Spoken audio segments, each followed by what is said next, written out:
后来乡亲啊，这张简单的图，最近伫个社群媒体引发着讨论。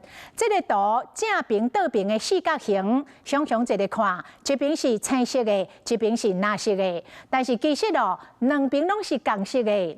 心理学的专家讲，这叫做忘曲错觉。讲情景会影响到认知，也就是讲，咱的目睭所看到的，无一定都是真的。 目睭内一个看这张图，请问倒边和正边图画正四角形是什么色水？这什么颜色？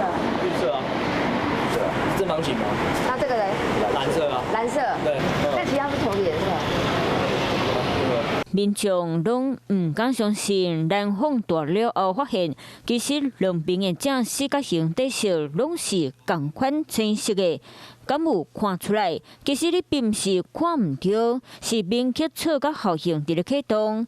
亲像这款两粒青色的球，一边的底是黄色的，一边的底是球褐色的，加上同款咖啡色的线条，一边青色的球竟然变做蓝色的，这就是明确错觉，看到的无定就是真的。所以那些点点点的东西都是在刺激你的大脑的细胞。你眼睛接受很多颜色、不同颜色刺激的时候，你那个对比色其实你会那个基准色会跑掉。比如说你在焦虑的情况下面，你会觉得度日如年，可是你很放松的时候，你会觉得还蛮快就过去的。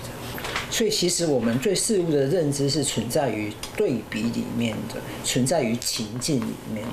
倒边正边拢是青色的球，一边放伫咧球仔色底黄色一点一点的图顶边，一边放伫咧黄色底球仔色一点一点的图顶边，倒转一边球变做蓝色的，明确错觉伫咧你的大脑发生。心理学专家讲，这就是真正的影响你的认知。就亲像上班的时，你感觉时间过真慢，就亲像久伫咧坐；下班了后，你感觉时间过真紧。其实这每一分钟拢是60秒，因为真紧才互你。 感觉快乐的时间伫咧过真紧。